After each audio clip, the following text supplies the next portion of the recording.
It is the 30th of September, 2021. This is WIKISPEED Standup. Go ahead, Lauren. Lawrence Salter, Gabriel Island, British Columbia, Canada. And the past week I didn't do anything beyond getting to the stand-up on Sunday and doing a little more, I would say a little more demonstrating how Scrum works and talking a little bit about, reminding people to do the waivers, which I'm presuming you would have mentioned if they'd shown up. So, coming week, it's more likely this week than last week that I'll do something because I'm at a break point in one of my projects.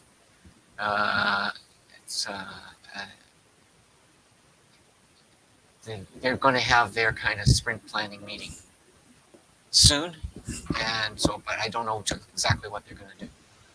So it's more likely I'll get something done this week, coming week, and that would again be talk to Joe about red tape. And also, I don't know if it was in the last week, but I did look at more of the robot. Actually, I found another robot. I did a search for robot operating system, and I found a terrific one, which I'm going to talk about across them. So that's another thing I did, and don't want to do more of. So that'll be that for that. And blocks are okay. There's this COVID stuff going around. That's one block, and the climate crisis is the other one. And so hopefully we can eliminate those two before too long and do and get more things going, tinkering. And that's it for me. It's Michael Wolchuk, Saskatoon, Canada. If those blocks were easy to unblock, boy, everybody would be a lot happier. This past week, I actually haven't gotten a lot done since Sunday. I did watch the Ross videos again, but I didn't actually make any progress. So next week, I'm looking to get the 8-meter LiDAR sensor working with the tank level project. And hopefully a little bit of work done on Ross with the Sun Founder Raspberry Pi car. Unfortunately, you're right. We didn't get any of the paperwork from the Ontario team, so I can't add them to the WIKISPEED group, which is unfortunate. And I guess that's about it. I guess blocks are getting the waivers from the Ontario group, because then I can add them to the main group, and we can kind of hopefully get both of our meetings synchronized, or have one after the other, or something like that. And I guess that's about it for me.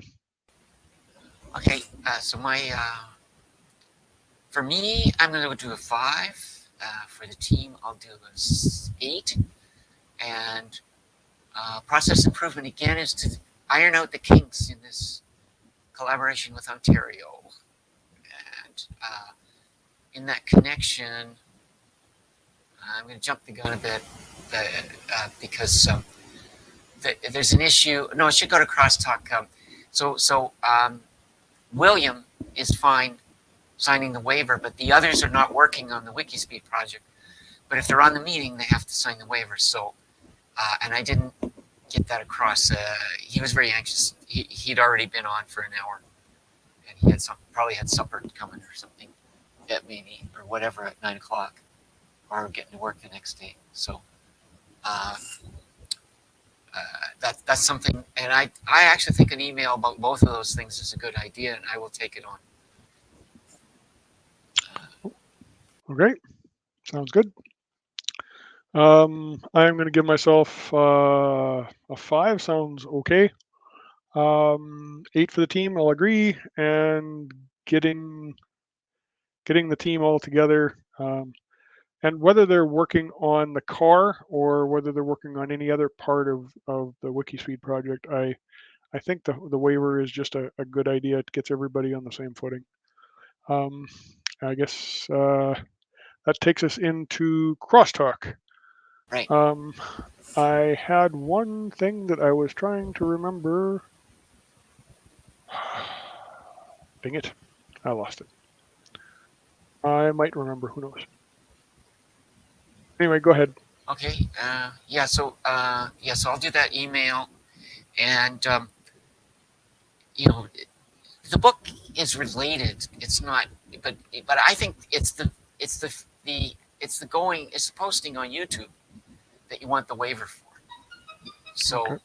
I think anyway. So I'm going to ask him if people want to be on it. Now he has back-to-back things, so maybe it should be just split. Anyway, I can propose a few things. I'll copy you in, and Joe. Okay. And I'm going to give you some more status that I forgot about. Remember the mobile inverter? Yeah. I used it when I was working on the septic system because for some reason the closest 120 volt outlet on the house was in a ground fault condition and it wouldn't clear.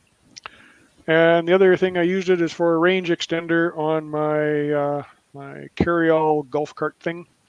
So it's 120 volts, so you can plug the charger directly into it. So I drove around until basically it wouldn't move anymore, and then I plugged the charger into the mobile inverter, and I gave it 10 minutes, and I was able to creep back to where I could plug it into the house. So that was awesome. Oh yeah. Okay. So So it wasn't designed as a range extender, but it was. I mean, it's battery powered, and it happened to be on the unit, and I wasn't prepared, so it worked out good. Yeah. So actually, so I have. I'm going to say I want to talk about this video that about this Ross video. But before that, I have a question.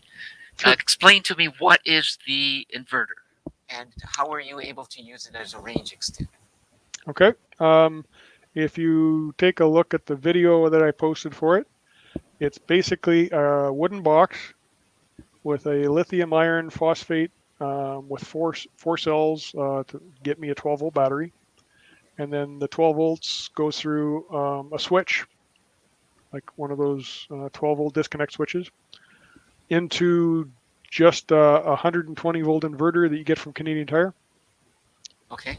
One of them, it's a 3,000 watt inverter, so it'll do 1,500 continuous, but it'll do 3,000 watts for a couple seconds. And because it's all mounted in a box and there's an outlet on the front of it, I can lift this. It's probably 45-pound box into the front seat of the carry-all or the golf cart, and that is about 2 feet away from where you normally plug the charger in.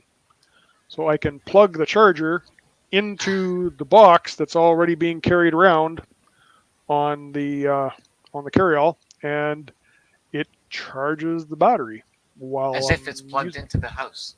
Yes. Right. Okay. All right. I wasn't sure that was going to work. Lots of these chargers want nice, clean sine wave. Right. But this charger is a Delta Q charger, and it seems to be happy with just that kind. They call it a modified square wave or modified sine wave. It's kind of a square-ish wave that's. Right. Okay. And so now, this is the thing you bought, and you had to replace some parts on it? Yeah, I bought the inverter surplus, right. Or kind of the clearance spot in Canadian Tire. Oh yeah. So it is. It is. This one said as is. Yeah. Okay. So what it was all the fuses inside were blown, and what I can find from reading up on it is that probably the person that bought it hooked it up backwards. Right. And blew all the fuses, and then nothing would turn on, and, and they returned it. They just returned it and said it doesn't work. And then the guys in Canadian Tire hooked it up to a battery and said, "Yep, you're right, it doesn't work." And presumably the manufacturer, Canadian Tire, couldn't return it to the manufacturer for some. I really don't know Canadian Tire's policy. I know that they do return some stuff to the manufacturer, but this thing is only worth about $250 new, Right. and it's heavy. Right. So it probably wasn't shipping worth the shipping. it would, right. Interesting. Okay, so I'm hoping I can find this video again. I just did a search on interesting ROS tutorials. You should be able to find it in your YouTube recent. Yeah, I probably can find it and I'll send it. I think I saved it. I'm sure I saved it. Okay. I usually put it in an email to myself. Anyway, it was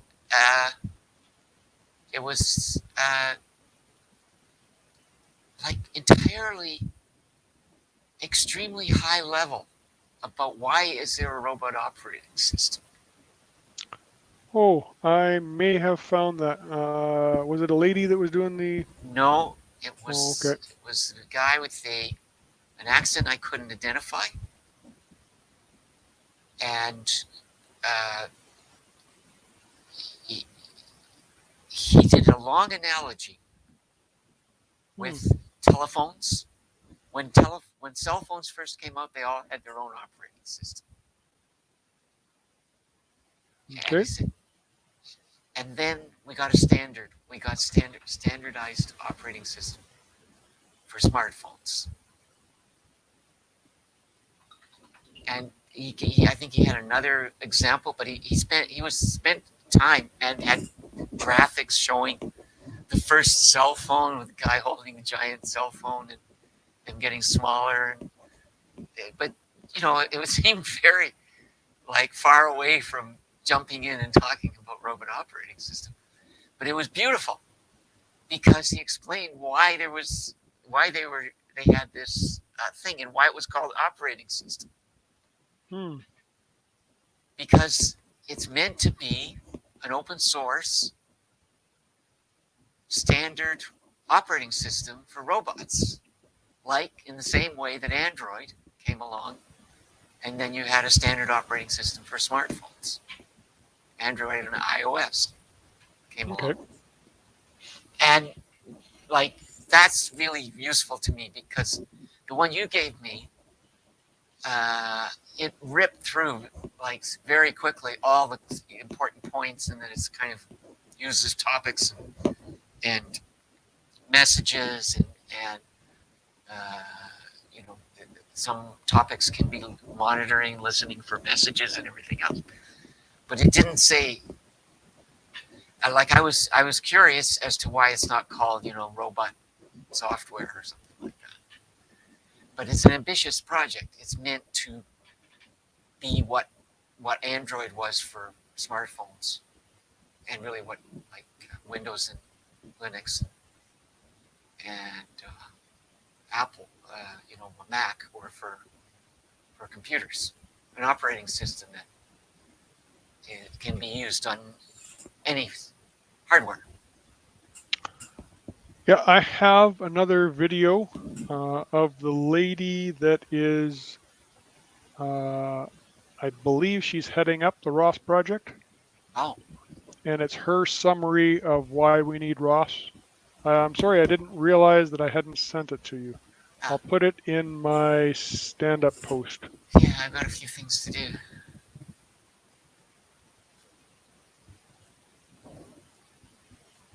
At the end of this, so I'm going to be writing William, finding that ROS thing, and watching for your thing. But actually, it's auspicious. I would say it's a good thing. Mm-hmm. Rather than even if it doesn't happen, if it ends up that people don't standardize on this one, it's a really good goal. It's a really good. Oh, and I found, actually, I'll include this one as well. One of the forums, no, one of the, I guess, blogs that I subscribe to. There is a Kickstarter project called Mini Pupper. And if you remember the dog, the robot dog that gives everybody nightmares. Which one are you talking about? Dynamics, General Yeah. Dynamics, Boston Dynamics, I think. Boston Dynamics. Yeah, so they're a robot dog that gives everybody nightmares. Well, this is a teeny version of it, and it's open source, and it's based on ROS. Oh, cool. And there's a Kickstarter project, and they were looking for 10,000 US, and they're up over 200,000. So one of those. Cool. So what do they want for the basic kit? For if you're not supplying anything and they're sending you everything, it's $500, $589 US. If you're willing to supply some of the parts, like the Raspberry Pi and some kind of off-the-shelf stuff. Yeah. It is $477. Okay. Out of my league right now. But interesting. Also interesting. It looks cool, so it might be worth keeping track of. Xiaomi. I told you about the Xiaomi robot, right? Yes. Dog. Yeah. These guys are called Mandang. So Mang, MANGDANG, is the name of the company, and they have $374 that will give you the 3D printed basic package and the shell and the charger and the battery. But you supply your own Raspberry Pi, and I think you might have something else. Servos or anything? Oh, the servos are part of the kit. Yeah, okay. Because the servos are very important. Right. I'm not sure. Maybe the display isn't included. Interesting. And I think Xiaomi. I don't know the operating system on Xiaomi or the openness of it. I would assume that it's an Android operating system, but yeah, it could be ROS. ROS isn't really. ROS doesn't really do like over-the-air updates and that kind of stuff. Right. So right. Do they have a Snap version of ROS or not that I've seen. The version 2 has a lot more security stuff. Yeah. Okay. Version 1 didn't really do security very much, but version 2 seems to have a bunch more security stuff. And it's like version 1 was very much the old get her done, right? Whereas version 2 was, oh shit, people might actually put these out in the world and deploy them, and we don't want them to be hacked. Yeah, I mean, I do envision the General Dynamics dogs coming to the door and shooting me if I don't do what they say. Yeah, well, especially the videos where there's like 20 of them and they're kind of goose stepping in formation is a little bit scary. And they have no heads. Well, some of them will carry a camera. Yeah, right. And there's a place to mount it.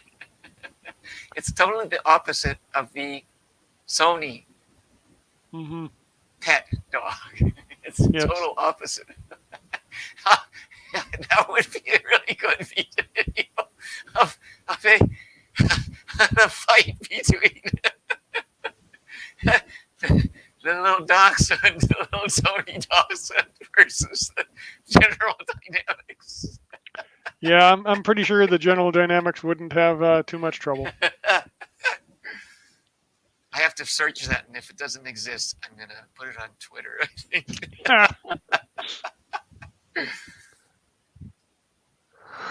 and that's Okay. that's my first task, my creative task.